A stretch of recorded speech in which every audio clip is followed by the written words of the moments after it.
அருட்பெருஞ்சோதி அருட்பெருஞ்சோதி தனிப்பெரும் கருணை அருட்பெருஞ்சோதி.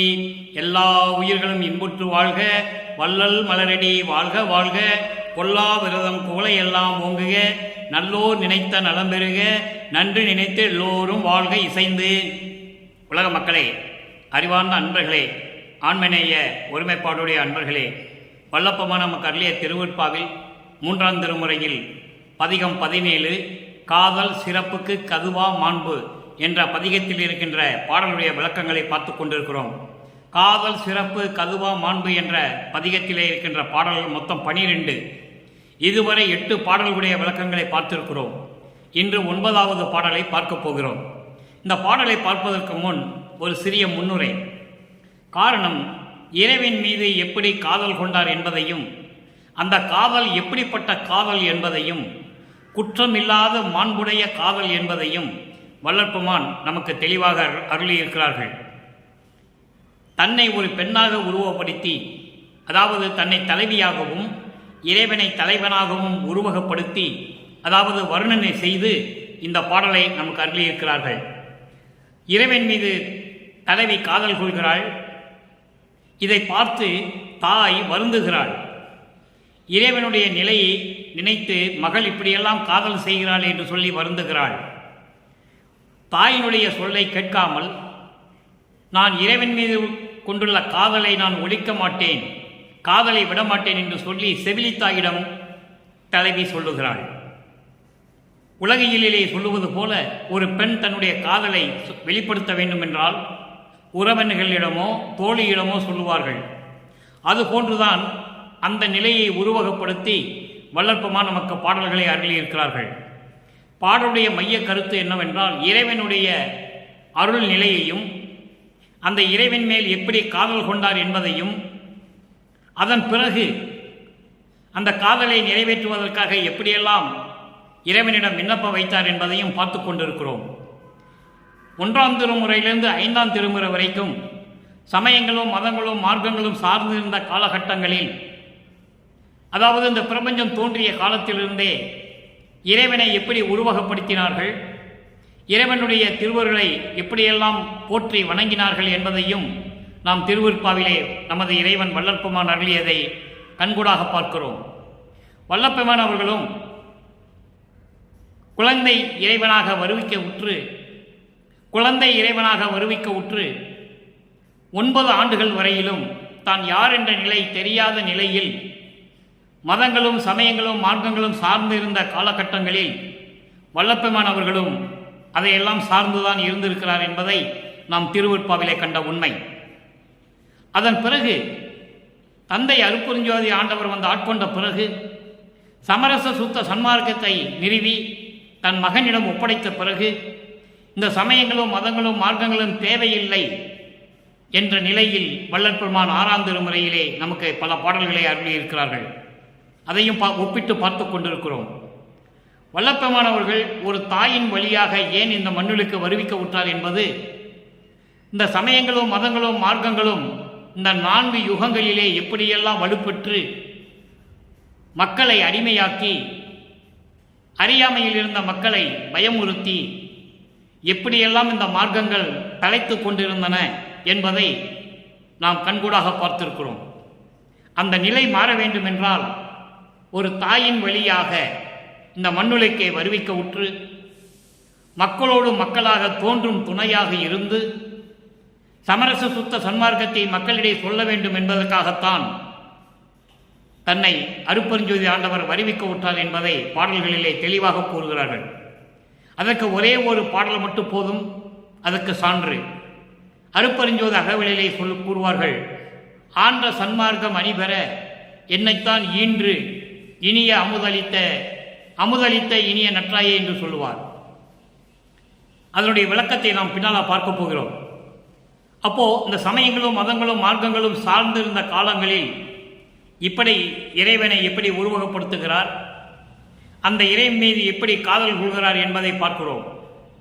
அதன் பிறகு சமரச சுத்த சன்மார்க்கத்தை பெற்ற பிறகு இந்த பாடல்களுக்கு ஒத்த கருத்து 6ஆம் திருமுறையிலே சமரச சுத்த சன்மார்க்கத்தை பெற்ற பிறகு இறைவனை எப்படி உருவகப்படுத்துகிறார் என்பதை நாம் பார்க்க போகிறோம். அதை தான் தினமும் பார்த்து கொண்டிருக்கிறோம். ஏனென்றால் இந்த சமயங்களும் மதங்களும் மார்க்கங்களும் ஒளிந்துவிட்ட காலகட்டங்களில் இந்த 4 யுகங்களிலே அது முடிந்துவிட்டது. இப்போ நம்ம ஒளி யுகத்தில் இருந்து கொண்டிருக்கிறோம். சமரச சுத்த சன்மார்க்க காலத்தில் இருந்து கொண்டிருக்கிறோம். சமரச சுத்த சன்மார்க்க காலம் தொடங்கி 200 ஆண்டுகளாகின்றன. 200 ஆண்டுகளாகிவிட்டது. அப்போ அந்த நிலையெல்லாம் தேவையில்லை என்று மக்களுக்கு எடுத்து சொல்ல வேண்டும். அதற்காகத்தான் திருவருட்பாவை நமக்கு அருளினார்கள் வள்ளற்பமானவர்கள். அதை பார்த்து கொண்டிருக்கிறோம். இன்று பார்க்கின்ற பாடலை நன்றாக கவனியுங்கள். பதிகம் 17, 3ஆம் திருமுறை, காதல் சிறப்புக்கு கதுவா மாண்பு. இறைவனுடைய காதலுடைய சிறப்பு உண்மையான மாண்புடையது என்பதை ஒவ்வொரு பாடலிலும் நமக்கு தெளிவாக அருளியிருக்கிறார்கள் நமது இறைவன் வள்ளற்பமானவர்கள். பாடலை நன்றாக கவனியுங்கள்.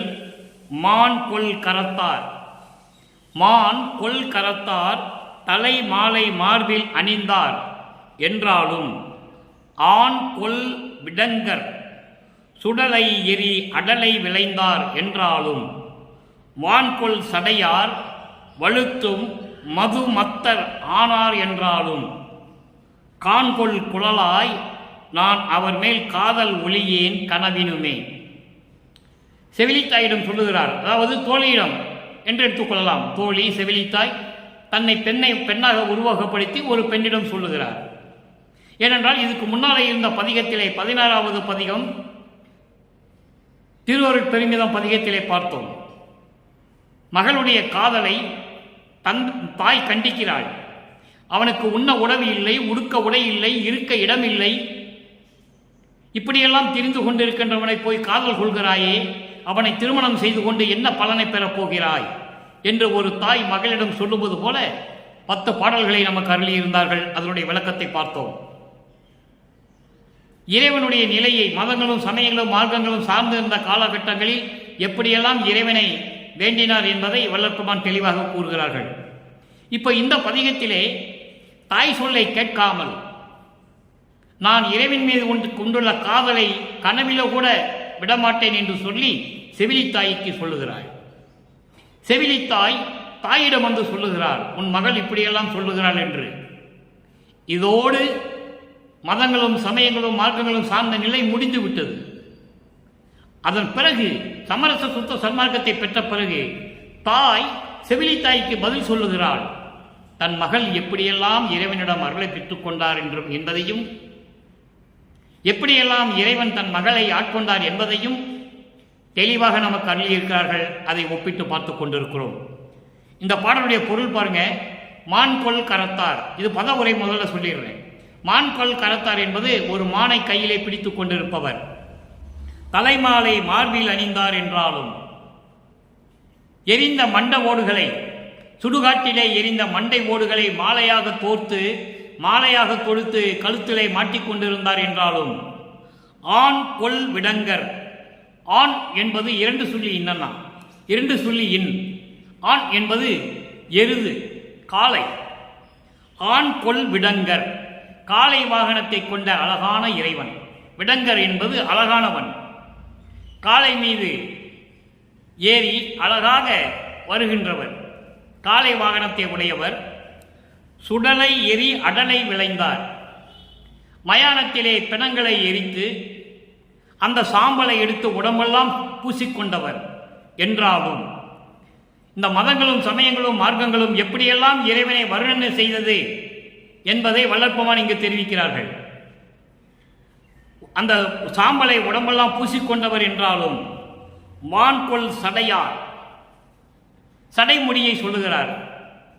சிறப்பாக சடைமுடி பின்னிய சடையை உடையவர் என்றாலும், வழுத்தும் மதுமத்தர் ஆனார் என்றாலும், பித்தனை என்று போற்றக்கூடிய, வழுத்தும் என்பது வணங்கக்கூடிய, மது மத்தர் என்பது பித்தன், பித்தா பிறைசூடா என்று சொல்லியிருப்பார்கள் இறைவனை.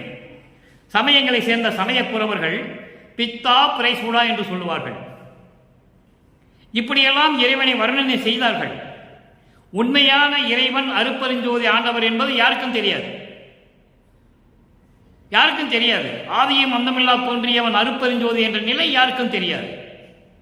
அந்த நிலையை, பிரபஞ்சத்தின் உண்மைகளை இந்த உலக மக்களுக்கு எடுத்துரைப்பதற்காகத்தான் வள்ளல் பெருமான் வருவிக்க விட்டார் என்பதை பின்னாலே விளக்கங்களில் பார்க்க போகிறோம்.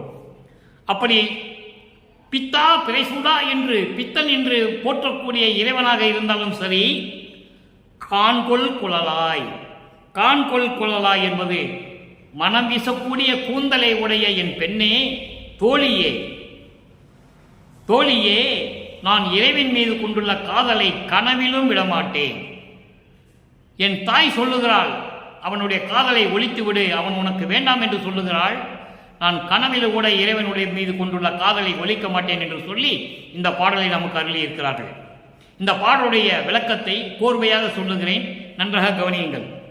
மானை ஒரு கையில் ஏந்தி இருப்பவர் என்றாலும், மண்டை எரிந்த மண்டை ஓடுகளை மாலையாக தொடுத்து மார்பில் அணிந்தவர் என்றாலும், காளை மீது ஏறி காளை வாகனத்தின் மீது ஏறி வலம் வருகின்றவர் என்றாலும், உடம்பை எரைத்து அதனால் வரைக்கூடிய சாம்பலை எடுத்து உடம்பெல்லாம் பூசிக்கொண்டவன் என்றாலும் சரி, பூசிக்கொண்டவள் என்றாலும் சரி, அழகான ஒப்பற்ற சடைமுடியை கொண்டவர் என்றாலும் சரி, அதாவது பித்தன் என்று போற்றக்கூடிய இறைவனாக இருந்தாலும் சரி, மனம் வீசக்கூடிய கூந்தலை உடைய என் தோழியே, நான் இறைவன் மீது கொண்டுள்ள காதலை கனவில் கூட ஒழிக்க மாட்டேன், கனவில் கூட விடமாட்டேன் என்று சொல்லி இந்த பாடலை நமக்கு அருளியிருக்கிறார்கள். பாடலின் மைய கருத்து இறைவன் மீது கொண்டுள்ள காதலையும், இறைவனை எப்படியெல்லாம் இந்த சமயங்களும் மதங்களும் மார்க்கங்களும் உருவகப்படுத்தின என்பதையும், அந்த உருவகப்படுத்துவதற்கு ஏற்றபடி ஆலயங்களை அமைத்து இடங்களை தேர்வு செய்து ஆலயங்களை அமைத்து வழிபாட்டு முறைகளையும் எப்படி அமைத்தார்கள் என்பதையும் வல்லப்பமா நமக்கு தெளிவாக திருவருட்பாவிலே அருளி இருக்கிறார்கள். அதை பார்த்து கொண்டிருக்கிறோம். இப்போ இதன் பிறகு இந்த மண்ணுலக்கை வருவிக்க உற்று 9வது ஆண்டிலே தன் மகனை ஆட்கொண்ட பிறகு மறைப்பு நீங்குகிறது. மறைப்பு நீங்கிய பிறகு இதற்கு மேல் ஒரு மார்க்கம் இருக்கிறது என்ற நிலை அவர் உணர முடிகிறது. சமயம் மதங்கள் மார்க்கங்கள் இல்லாத ஒரு மார்க்கம் இருக்கிறது என்பதை உணர்ந்து தந்தையிடம் கேட்கும்போது, தந்தை ஆம்மகனே, சமரச சுத்த சன்மார்க்கம் என்ற ஒரு மார்க்கம் இருக்கிறது, உனக்கு படிப்படியாக தருகிறேன் என்று சொல்லுகிறார். அந்த நிலையில் இருக்கும்போது சமரச சுத்த சன்மார்க்கத்தை பெற்ற பிறகு 6ஆம் திருமுறையிலே எப்படி இறைவனை வேண்டுகிறார் என்பதையும், இறைவனிடம் எப்படி அருளை பெற்றுக் கொண்டார் என்பதையும், 4 திருமுறை வரைக்கும் இறைவனை வேண்டி விண்ணப்ப வைப்பங்கள் முறையீடு செய்கள் தான் இருக்கும். பிரபஞ்சத்தினுடைய உண்மைகள் இருக்கும். எந்தெந்த காலகட்டத்தில் இறைவன் திருவிளையாடல் செய்தார் என்ற விளக்கங்கள் எல்லாம் இருக்கும். நிறைய இருக்கிறது. அப்போ 6ஆம் திருமுறை சமரச சுத்த சன்மார்க்கத்தை பெற்ற பிறகு தாய் மகளை பற்றி செவிலித்தாயிடம் எப்படி சொல்லுகிறாள் என்பதை பார்க்க போகிறோம். நன்றாக கவனியுங்கள். 6ஆம் திருமுறை 79வது பதிகம் நற்றாய் செவிலிக்கு கூறல். 4 திருமுறைகள் வரைக்கும் மகள் இறைவன் மீது கொண்டுள்ள காதலை மறுக்கிறாள் தாய். அப்போ செவிலித்தாய் தாயிடம் வந்து சொல்லுகிறாள் மகளுடைய நிலையை.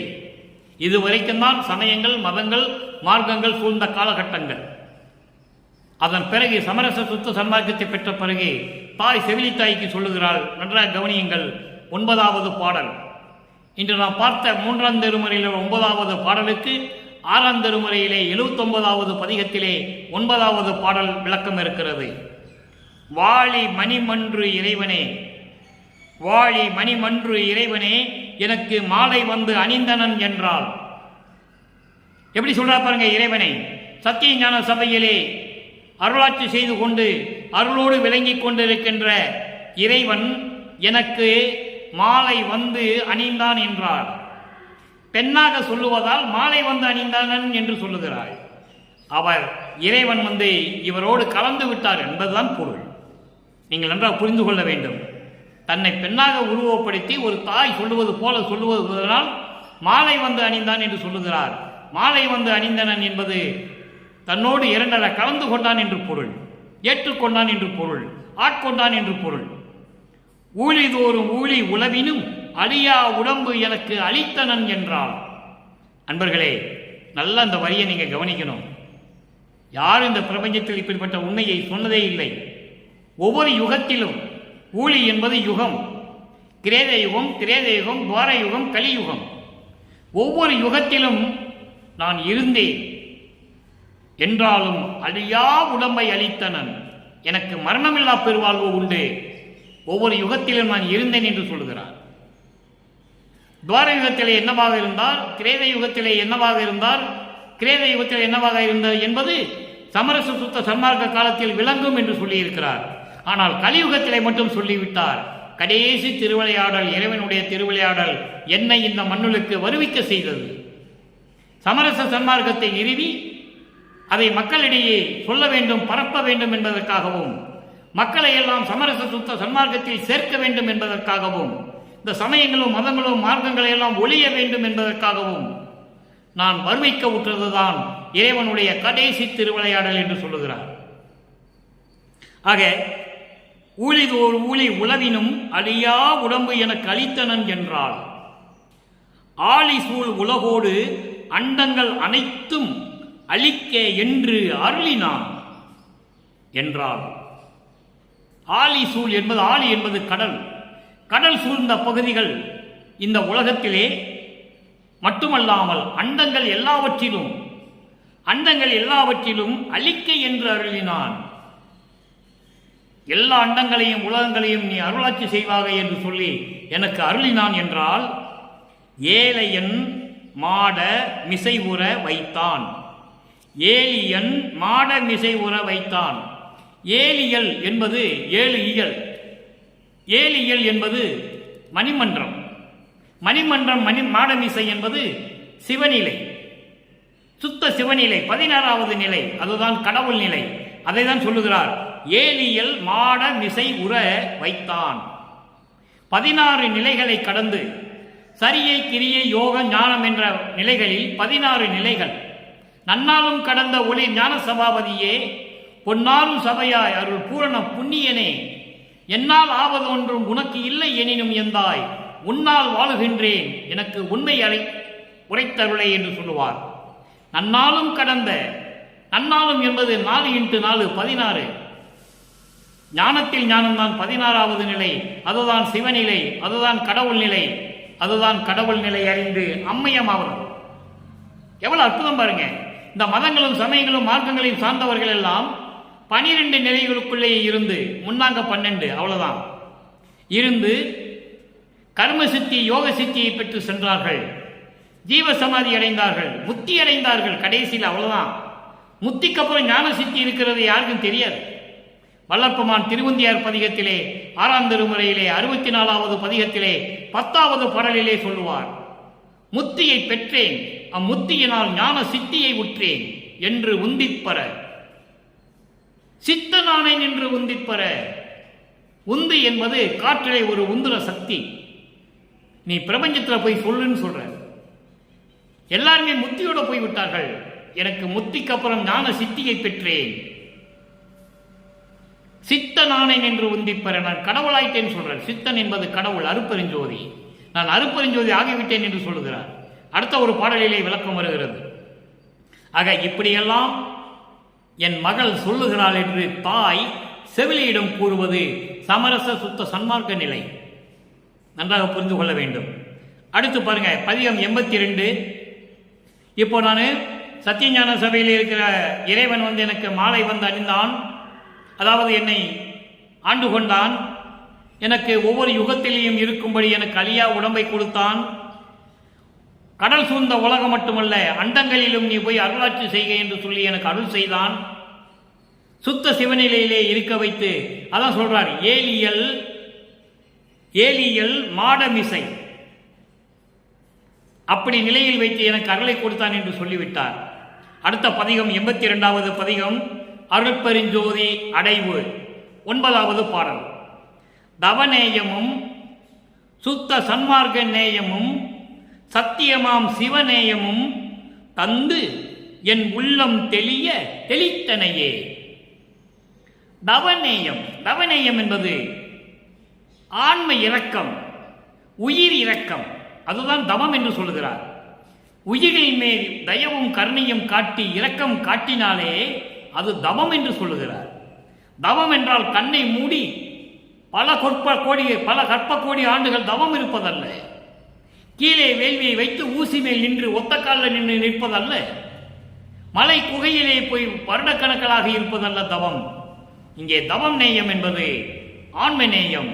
ஆண்மை நேயம் என்பது உயிர்களிடத்திலே இறக்க காட்டக்கூடிய, தயவும் கருணையும் காட்டக்கூடிய அந்த நேயமும் சுத்த சன்மார்க்க நேயமும், சுத்த சன்மார்க்கத்தினுடைய நிலையையும் சத்தியமாம் சிவநேயமும், உண்மையான சிவநேயம்.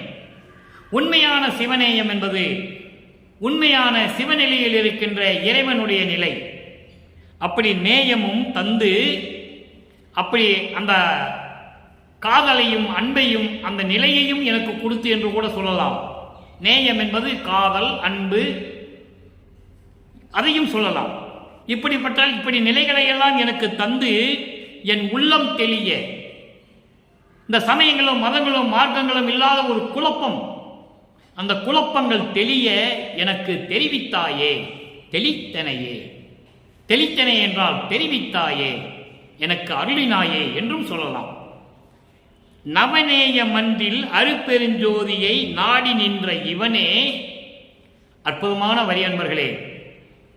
நவநேய மன்றில் விந்து நாதம் பரவிந்து பதநாதம் பரநாதம் திக்கிராந்தம் அதிகிராந்தம் சம்மௌனம் அதீதம் சுத்தம், இப்படி நவநிலைகள் இருக்கின்றன. இந்த நவநிலைகளிலும் இருக்கின்ற அருப்பெருஞ்சோதியை நாடி நின்ற இவன், அருப்பெருஞ்சோதியை விரும்பி நின்ற இவன், ராமலிங்கமாகிய இவன் அவன் என கொள்வார். அவன் என்பது அருப்பெருஞ்சோதி. அதான் இவன் அவனாகிவிட்டான் என்று ஒரு இடத்திலே சொல்லுவார். உன்னாலே இந்த மண்ணுக்கு வருவிக்க உற்று நீ எனக்கு செல்வப்பிள்ளை என்று பெயரிட்டு அது இந்த மண்ணுலகிலே ராமலிங்கமாயி இந்த ராமலிங்கம் அருப்பெருஞ்சோதி ஆகிவிட்டான் என்று சொல்லுவார். அதைதான் இங்கே சொல்லுகிறார். நவநேயம் அன்றில் அருப்பெருஞ்சோதியை நாடி நின்ற, நவநிலைகளை எல்லாம் நாடி நிற்கின்ற அந்த அருப்பெருஞ்சோதியை நாடி நின்ற விரும்பி நின்ற இவன், அவன் அருப்பெருஞ்சோதி என கொள்வார் உன் அன்பர் இரு நிலத்தே. சமரச சுத்த சன்மார்க்கத்தை சேர்ந்தவர்கள். இருநிலம் என்பது மண்ணுலகம் விண்ணுலகம், இரண்டு உலகங்களிலுமே உன்னுடைய அன்பர்கள் எல்லாம் சொல்லுகிறார்கள் இவன் அவனாகிவிட்டான் என்று சொல்லுகிறார்கள், அருப்பெருஞ்சோதி ஆகிவிட்டான் என்று சொல்லுகிறார்கள் என்று சொல்லி இந்த பாடலை நமக்கு அருளியிருக்கிறார்கள். அடுத்து உத்தரஞான சிதம்பரம் மாலை. வல்லப்பமானவர்கள் 4 திருமுறையிலுமே இறைவனை பற்றி சொல்லும் பொழுது இந்த மதங்களும் சமயங்களும் மார்களும் சூழ்ந்த இந்த காலகட்டங்களில் திருவாரூருக்கிலே தியாகராஜ பெருமான் என்று சொல்லுவார், சிதம்பரத்திலே நடராஜன் என்று சொல்லுவார், திருமுல்லை வாயிலே மாசிலாமணி என்று சொல்லுவார், திருவொற்றியூரிலேயும் தியாகராஜ பெருமான் என்று சொல்லுவார். இப்படி பல இடங்களிலே இறைவனை பல பெயரை வைத்துக் கொண்டு அழைத்துக் கொண்டிருப்பார்கள். வல்லப்பவானும் அந்த நிலையில் தான் இருந்தார் என்பது உண்மை. ஏனென்றால் 5 திருமுறைகளும் அதுக்கு எடுத்துக்காட்டு. அதன் பிறகு இந்த நிலைகள் எல்லாம் மாற வேண்டும் என்று சொன்னாரே, அதை மக்களிடம் சொல்ல வேண்டுமே, அதை யாரும் சொல்லவில்லை. 200 வருடங்களாக அதை சொல்லவே இல்லை. வல்லப்பெருமான் கீழே உருவ வழிபாடு செய்து கொண்டுதான் வர சொன்னார் என்பதை தவறாக சொல்லிவிட்டார்கள் மக்களிடம் என்பதை இங்கே நான் பதிவு செய்ய கடமைப்பட்டிருக்கிறேன். சமரச சுத்த சன்மார்க்கம் என்பது தனி மார்க்கம், எதையும் சாராத மார்க்கம், எந்த குறியீடுகளும் வழிபாடுகளும் இல்லாத மார்க்கம். அப்படிப்பட்ட நிலையில் இருக்கும்போது உத்தரஞான சிதம்பரம் மாலையிலே சொல்லுகிறார் 9வது பாடல். காணாத காட்சிகள் காட்டுவிக்கின்றது, யாரையுமே பார்க்க முடியாத காட்சிகள் எல்லாம் காட்டுவது எது? உத்தரஞான சிதம்பரம். உத்தரஞான சிதம்பரம் என்பது வடலூரில் இருக்கின்ற சத்தியஞான சபை. வடலூர் இருக்கிற சத்தியஞான சபை என்பது அங்கே இருக்கின்ற அருப்பெருஞ்சோதி ஆண்டவர். காணாதையெல்லாம் காட்டுவிக்கின்றது, காலமெல்லாம் வீண் நாள் கழிப்பதற்கு எய்த அரிதாவது. காலமெல்லாம் மதங்களையும் மார்க்கங்களையும் சமயங்களையும் சார்ந்து கொண்டு வீணாக நாட்களை கழித்துக் கொண்டிருக்கிறவர்களுக்கு அரிதானது, அடைய முடியாது இறைவனை. சமயங்களிலும் மார்க்கங்களிலும் இருந்து கொண்டு இறைவனை வழிபட்டால் இறைவனை அடைய முடியாது என்பதை இங்கு சொல்லுகிறார். இறைவனுடைய அருளை பெற முடியாது என்று சொல்லுகிறார். வீணாக காலத்தை கழித்துக் கொண்டு இருக்கிறார்கள் என்று சொல்லுகிறார். காலம் எல்லாம் வீணால் கழிப்பவர்க்கு எய்த அரிதாவது வெண் சினத்தால் கோணாத நெஞ்சில் குலாவி நிற்கின்றது. வெண் சினத்தால், வெண் சினம் என்பது கொடிய சினம், கோபம், கடும் கோபம். அந்த கடும் கோபத்தை நெஞ்சிலே நிற்க வைக்காமல், சினம் கொள்ள வைக்காமல் அந்த நெஞ்சிலே குலாவி நிற்கின்றது. அந்த நெஞ்சிலே குலாவி கலந்து இன்பமாக இருப்பது. எப்படி சொல்றார் பாருங்க. என்றால் சமயங்களிலும் மதங்களிலும் மார்க்கங்களில் சார்ந்தவர்களுக்கெல்லாம் கடும் கோபம் இருக்கும். அந்த கோபத்தை நெஞ்சில் நிற்க வைக்காமல் நெஞ்சிலே கலந்து குலாவி கொஞ்சி குலாவி நிற்பது. கூடி நின்று சேனாடர் வாழ்த்துவது. சேநாடார், சேநாடார் என்பது வானவர்கள், தேவர்கள், இவர்களெல்லாம் வந்து வாழ்த்துவது உத்தரஞான சிதம்பரமே. அப்ப இறைவன் எங்க இருக்கிறார்? உத்தரஞான சிதம்பரம். உத்தரஞான சிதம்பரம் என்பது வடலூர். நான் ஏற்கனவே விளக்கம் கொடுத்திருக்கிறேன். சிதம்பரம் என்பது அருப்பெருஞ்சோதி. அருப்பெருஞ்சோதி இருக்கிற இடம்தான் சிதம்பரம். அதனால்தான் இங்கே உத்தரஞான சிதம்பரம் என்று சொன்னார். சமயங்களையும் மதங்களையும் மார்க்கங்களையும் சார்ந்தது சிதம்பரம் என்று சொன்னார். சமயங்களும் மதங்களும் மார்க்கங்களும் சாராத நிலை உத்தரஞான சிதம்பரம். நீங்க வேறுபாட்டை நன்றாக கவனிச்சுக்கணும். ஏன் இதை சொன்னார் என்பதை நீங்கள் புரிந்து கொள்ள வேண்டும். மக்களுக்கு புரிய வைக்க வேண்டும். அறியாமையில் இருக்கிற மக்களுடைய அறிவை தெளிவுபடுத்த வேண்டும் என்பதற்காகத்தான் உத்தரஞான சிதம்பரம் என்று சொன்னார். அடுத்தபடியே பாருங்க, 85 திரு அருள் பேரு 9வது பாடல். திரு அருள் பேரு, இறைவனிடம் இருந்த பெற்ற அருள் எப்படிப்பட்டது, எப்படிப்பட்ட பாக்கியம் ஆனது. 9வது பாடல். நானே தவம் புரிந்தேன். நான் ஏற்கனவே தவத்தை பற்றி சொல்லிவிட்டேன். தவம் என்பது கண்களை மூடி வருடக்கணக்கில் உட்கார்ந்து இருப்பதல்ல, இறைவனை எந்நேரமும் சிந்தித்துக் கொண்டிருப்பது. கன நிமிடம் கூட, ஒரு நிமிடம் கூட இடைவிடாமல் சிந்தித்துக் கொண்டிருப்பது. உயிரின் மேல் தயவும் கருணையும் காட்டுவது. இப்படிப்பட்ட தவம் நானே புரிந்தேன், நானே களிப்படைந்தேன். இந்த பிரபஞ்சத்தில் யாரும் செய்யவில்லை. யாரும் செய்யாத தவத்தை நான் மேற்கொண்டேன். நானே களிப்படைந்தேன், நானே மகிழ்ச்சி அடைந்தேன். தேனே என்னும் அமுதம் தேக்க உண்டேன். தேன் போன்று அமுதத்தை தேக்க உண்டேன். தேக்க உண்டேன் என்றால் சலிக்காமல், திகட்ட திகட்ட இறைவனுடைய எல்லா அருளையும் பெற்றுக்கொண்டேன் என்று சொல்லுகிறார். அமுதத்தை தேக்க உண்டேன் என்பது எல்லா அருளையும் நான் பெற்றுக்கொண்டேன் என்பது பொருள்.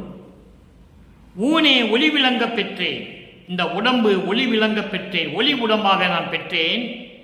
உடையான், என்னை உடையவன், என்னைத்தான் அலி விளங்க தூக்கி அணைத்தான். இங்கே அலி என்பது கருணை, தயவு, இரக்கம், எப்படி வேணாலும் நம்ம எடுத்துக்கொள்ளலாம். கருணையோடு என்னை தூக்கி எடுத்து அணைத்தான் என்று சொல்லுகிறார். அடுத்த ஒரு பாடல் பாருங்க, 89வது பதிகம் திரு அருள் கொடை 9வது பாடல். எப்படிப்பட்ட அருளை கொடுத்தார்.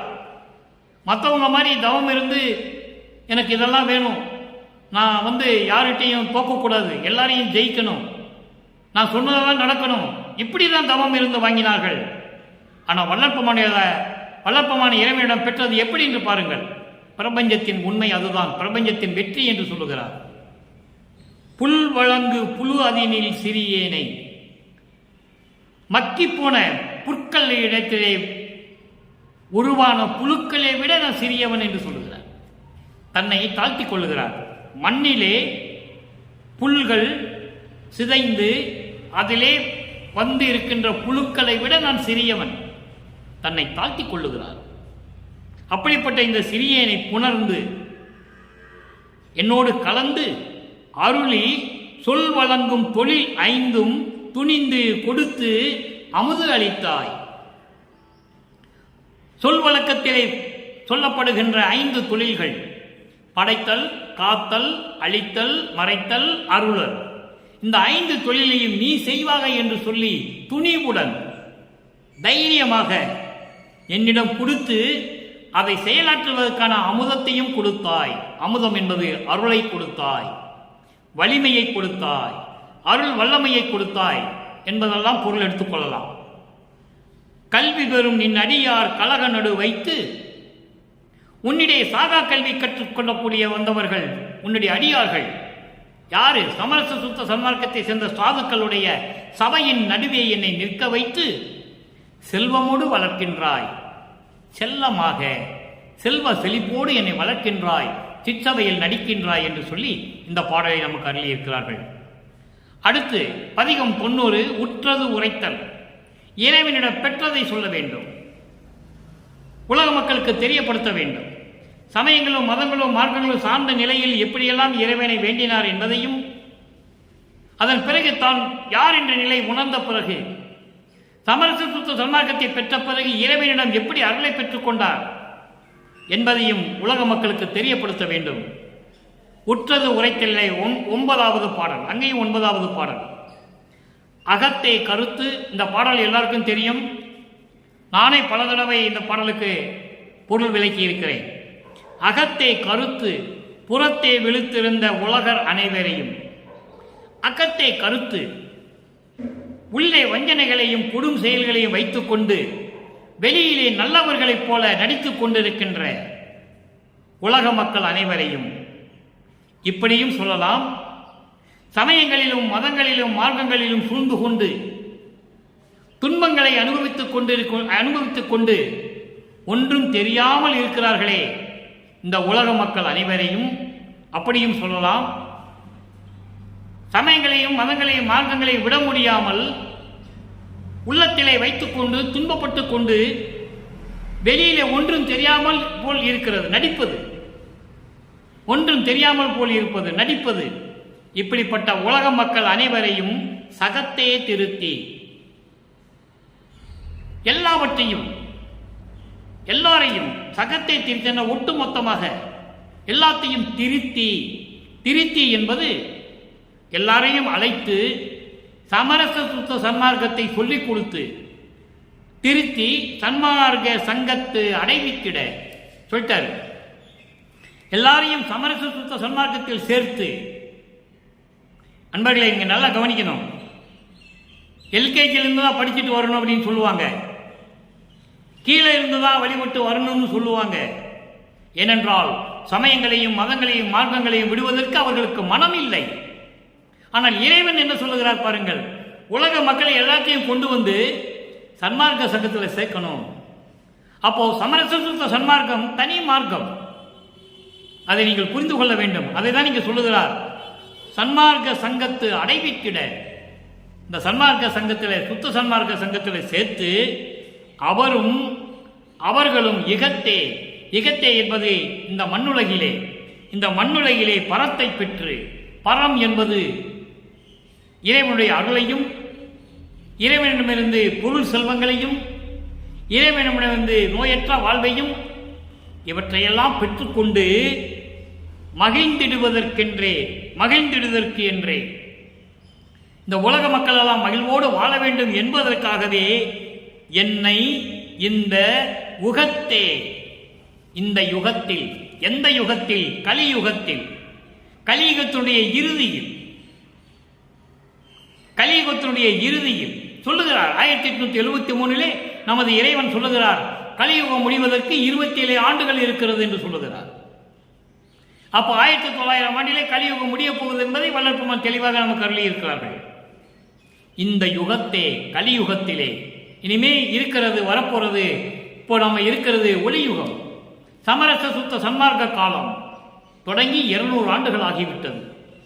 அப்போ இந்த உகத்தே இறைவன் வருவிக்க உற்றேன், இறைவனால் இறைவனாகவே வருவிக்க உற்றேன், அருளை பெற்றேனே, அதற்காக நான் அருளை பெற்றுக் கொண்டேன் என்று சொல்லி இந்த பாடலை நமக்கு அருளி இருக்கிறார்கள். இறுதியாக ஒரே ஒரு பாடல் விளக்கம் அன்பர்களே. 94வது பதிகம், அழிவுறா அருள் வடிவ பேரு. அழிவுறா அருள் வடிவ பேர் என்பது மரணமில்லா பெருவாழ்வு, முத்தேகத்தை கொண்டது. அப்படிப்பட்ட பாக்கியம் எப்படி கிடைத்தது என்பதை அந்த பதிகத்திலே 9வது பாடலிலே சொல்லுகிறார். இன்று நாம் பார்த்த 3ஆம் திருமுறையில் இருக்கிற 9வது பாடலுக்கு இன்று முடிவடைகிற முற்றுப்புள்ளி. இந்த 9வது பாடலை பாருங்க. தடையில்லாத சிற்றம் வளர்ந்தனிலே, நல்லா கவனிக்கணும். தடையில்லாத சிற்றம் வளர்ந்தனிலே தலைக்கின்ற பெருவாழ்வே, கடையில்லா பெருங்கதிர் நடுவிலங்கும் ஓர் கடவுளே, அடியேன் நான் இடைவுறாது செய் விண்ணப்பம் திருசெவிக்கே ஏற்று அருள் புரிந்தாயே. புடையின் இவ்வுடல் எற்றையும் அழிவுறா பொன் வடிவாம் ஆரே. இது பாடல். தடையிலா சிற்றம்பலந்தனிலே, இந்த சமயங்களும் மதங்களும் மார்க்கங்களும் தடைகள் இல்லாத, எவ்வளவு தெளிவா சொல்றார் பாருங்க. அதை நீங்கள் புரிந்து கொள்ள வேண்டும் நண்பர்களே.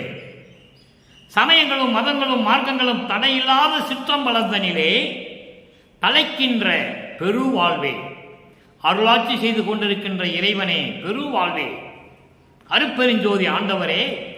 அதைதான் விண்ணப்பத்திலே சொல்லுவார் வல்லப்பமானவர்கள். எல்லாமுடைய அருட்பெருஞ்சோதி அற்புத கடவுளே, இது தொடங்கி எக்காலத்தும் சுத்த சன்மார்க்கத்தின் முக்கிய தடைகளாகிய சமயங்கள் மதங்கள் மார்க்கங்கள் என்பவற்றின் ஆசார சங்கற்ப விகற்பங்களும் வர்ணம் ஆசிரமம் முதலிய உலகாச்சார சங்கற்ப விகற்பங்களும் எங்கள் மனதில் பற்றா வண்ணம் அருள் செய்தல் வேண்டும் என்று சொல்லுவார். அதைதான் இங்கே சொல்லுகிறார். தடையில்லா சிற்றம்பலம் தனிலே, சமயங்களும் மதங்களும் மார்க்கங்களும் இல்லாத சிற்றம்பலம் தனிலே, சமரச சுத்த சன்மார்க்கம் நிலவும் சிற்றம்பலத்திலே அருளாட்சி செய்து கொண்டு விளங்கிக் கொண்டிருக்கின்ற பெருவாழ்வே, அருட்பெருஞ்சோதியே, கடையிலா பெருங்கதிர் நடுவிலங்கும் ஓர் கடவுளே, ஒளி குறையாது தூண்டா மணிவிளக்கே என்று சொல்லுவார். அந்த விளக்கை தூண்டுவ தேவையில்லை. எப்பொழுதுமே பரிபூர்ணமாக ஒளி வீசிக் கொண்டிருக்கின்ற அருட்பெருஞ்சோதியின் ஜோதியில் ஜோதியாக விற்குக் கொண்டிருக்கின்ற கடவுளே, அடியே நான் இடைவுறாது, இந்த அடியே நான் தொடர்ந்து இடைவிடாமல் தொடர்ந்து நான் செய்த விண்ணப்பங்களை எல்லாம் உன்னுடைய திருசதிக்கு காதுக்கு ஏற்று அருள் புரிந்தாய். புடையின் என்பது அழியக்கூடிய இந்த உடலை எற்றையும் என்றால் எப்பொழுதும் எவ்வுலகத்திலும் எக்காலத்திலும், அதான் எற்றை என்று சொல்லுகிறார். அழிவுறாத உடம்பு ஆக்கினாயே, பொன் வடிவம் ஆக்கினாயே என்று சொல்லி இந்த பாடலை நிறைவு செய்கிறார்கள் வல்லப்பமானவர்கள். எனவே அன்பர்களே, சமரச சுத்த சன்மார்க்க சத்திய சங்கம் என்பது எதையும் சாராத மார்க்கம்.